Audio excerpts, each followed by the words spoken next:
Olá, amigos, a paz do Senhor Jesus. A gente está de volta aqui para poder estar usando essa ferramenta, né, para nos aproximar. Como eu sempre digo, a gente está cheio de saudade de vocês. Mas aí, Pastor Elias, o coordenador do nosso curso, do Núcleo 735, né, na última aula tinha falado o número do nosso núcleo errado. Eu falei 235, na verdade é 735. E na verdade a gente está aqui mais uma vez para poder estar nos aproximando de vocês aí na sua casa. Sei que você já leu o livro, mas é bom a gente dar uma recapitulada nos textos para que a gente faça uma boa prova. Que Deus abençoe a tua vida. É muito bom estar aqui com você. E vamos orar para que o mais rápido possível a gente possa estar no nosso convívio da nossa sala de aula. Que essa Covid-19, né, esta tão terrível enfermidade, essa doença que está assolando aí, trazendo pavor, medo, as pessoas possam passar e Deus possa dar vitória para nós. Vamos orar como de costume. Meu amado Deus, eu quero te agradecer, Deus, por esta oportunidade de mais uma vez poder estar me dirigindo através dessa ferramenta aos teus servos, ó Deus, que estão agora nos seus lares ou que até mesmo estão nos trabalhos, que tu possa estar conosco. O teu Espírito Santo faça-nos, ó Pai, lembrar da tua palavra e que ele também venha tirar toda e qualquer dúvida que possa haver relativa à tua vontade em nossas vidas. Continua conosco, é o que nós oramos crendo no teu nome. Amém e amém. Meus amados irmãos, a gente vai para o texto número 2, fala sobre o nascimento e crescimento de Jesus. Lucas, a gente vê que é o evangelho dos fatos, né? A gente nota já no primeiro capítulo os acontecimentos e eventos que não são registrados nos demais evangelhos. Os pormenores são descritos para nós nesse livro. É interessante isso. Talvez possamos dizer que o terceiro evangelho, a história é mais completa. É isso que o autor do livro diz, e a gente vai vendo isso à medida que a gente vai lendo, né, a condição dos capítulos do livro de Lucas. Aí a gente começa definindo aqui que no segundo capítulo o autor informa a razão da viagem de Maria e de José a Belém. Era necessário para que fosse para Belém, não somente para cumprir o decreto de César Augusto, mas também para que se cumprisse a profecia de Miqueias, que era também o plano do Pai, em cumprimento à vontade divina, né? Jesus nasceu em Belém, cerca de 10 quilômetros ao sul de Jerusalém. É a mesma cidade onde nascera Davi. Aí a gente precisa também identificar muito bem isso. O livro continua falando sobre a circuncisão de Jesus. Segundo a lei mosaica, o pequeno Jesus foi circuncidado após 8 dias de nascido. É assim que Lucas apresenta Jesus Cristo, relacionando com a lei, a fim de redimir aqueles que estavam debaixo da lei. Capítulo 4 do livro de Gálatas, a gente vai ouvir um pouco mais e vai entender um pouco mais sobre a lei. E aí no capítulo 3, o versículo 13, diz que resgatou da maldição da lei, fazendo ele próprio maldição em nosso lugar. Então é preciso a gente bem entender isso aqui, irmãos, que Jesus ele veio para cumprir toda a lei. Não ficou nada que pudesse haver dúvida quanto ao cumprimento da lei por Jesus. Jesus não veio para abolir a lei. Tanto é que os fariseus, em vários momentos, fazem com que Jesus estivesse exposto a esta condição. Mas Jesus não veio abolir a lei. Jesus não veio para dizer que ele não iria cumprir a lei. Jesus veio para cumprir a lei e, na verdade, ele cumpriu-a por nós. Essa é a alegria que precisamos ter e a fé de que Jesus Cristo é o nosso Salvador. Porque ele se fez maldito por nós. Em nosso lugar, ele entregou a sua vida, cumprindo assim toda a lei, e é preciso a gente bem definir essa condição. Aí a gente continua a apresentação de Jesus no templo. Após os 33 dias da circuncisão, Jesus foi levado por seus pais para ser apresentado ao Senhor no templo, como os bons costumes dos judeus. Aí a gente vai lá sobre o sacrifício dos 2 pombinhos, e aí isso vai retratar, né, a pobreza do casal. A gente vê que lá em Levítico, no capítulo 12, está aí no livro, o que deveria ser levado era um cordeiro de 1 ano e um pombinho, ou uma rola por oferta pelo pecado, está lá em Levítico capítulo 12, versículo 6. Porém, aos pobres havia a alternativa de oferecer um segundo pombinho em lugar do cordeiro. A gente vai vendo que a oferta de José e de Maria foi então o que era concedido aos pobres fazer. Está em Levítico no capítulo 12, versículo 8. Em Lucas 2, versículo 25 e 38, relata as profecias de Simeão e de Ana, 2 santos anciãos que aguardavam a chegada do Messias. O Espírito Santo tinha prometido a Simeão, homem este justo e piedoso que esperava a consolação de Israel, que ele não morreria antes de ver Jesus. E Ana, uma mulher piedosa e dedicada à oração e ao jejum, em sua velhice teve o privilégio de ver o Salvador. Suas palavras foram de grande gozo e muita emoção. Aqueles que esperam as promessas de Deus com paciência e em oração recebem grandiosas bênçãos do Senhor. Que a gente vê aqui também que é importantíssimo a gente aguardar o cumprimento das promessas de Deus. É interessante de que ambos estavam na casa de Deus. Tanto Simeão quanto Ana, eles estavam na casa de Deus. É criterioso, inclusive, né? A gente entender essas situações. A gente, às vezes, recebe as promessas, como sempre fazemos questões, né? Questão de estar enfatizando isso, que Deus é aquele que cumpre as promessas. Mas aí como é que a gente acaba aguardando isso? Será que a gente está lá na casa de Deus aguardando?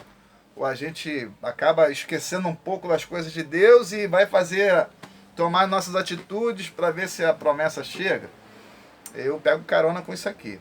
Eu quero aguardar as promessas de Deus, assim como Deus fez cumprir na vida de Simeão e fez cumprir também na vida de Ana, mas eles estavam ambos no templo. Eles estavam na casa de Deus. Isto me faz entender que eles estavam ativos, ainda velhos, anciões. Quanto tempo, se a gente fosse entrar no mérito aqui, quanto tempo eles já teriam recebido, né, esta promessa do Messias, do Salvador? Mas agora, depois de tanto tempo, para alguns já não havia mais expectativa. Mas eles estavam no templo. E quando Jesus chega, levado por seus pais, eu vejo os dois recebendo o cumprimento da palavra de Deus, aquele que eles receberam, ativos, não estavam prostrados, não estavam desenganados, eles estavam aguardando, ambos em Deus. Quem aguarda em Deus permanece na posição, na postura, na fé e principalmente servindo ao Senhor, na obra do Senhor.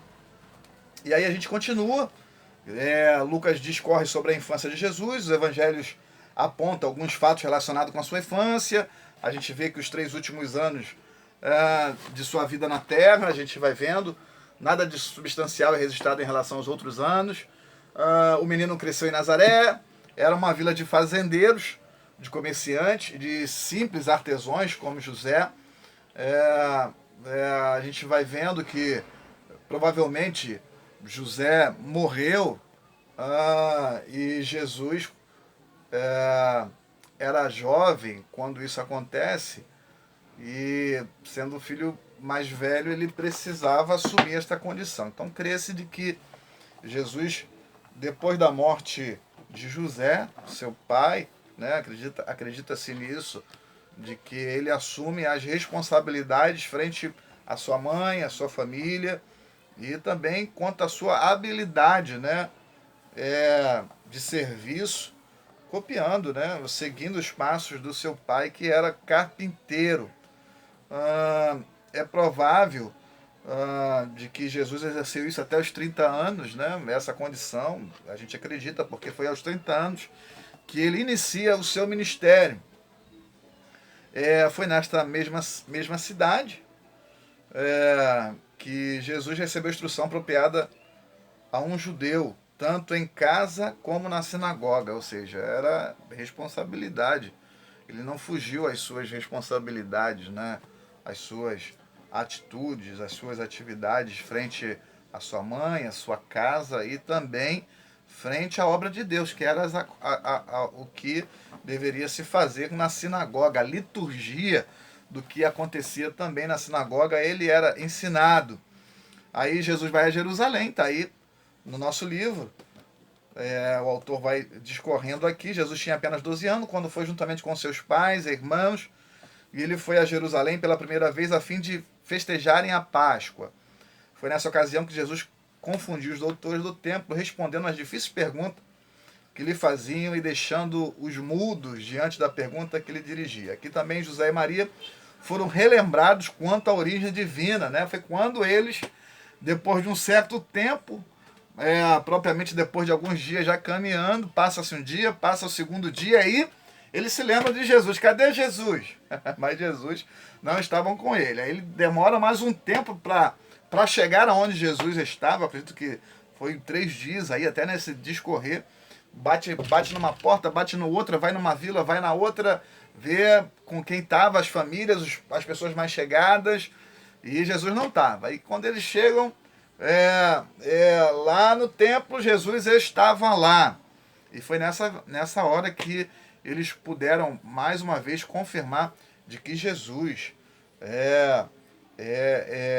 era aquele que o Pai tinha preparado e já tinha elucidado quanto à dúvida que se pudesse haver em Maria e em José também. Esse era o Messias, esse era o escolhido, este era aquele prometido pelos profetas.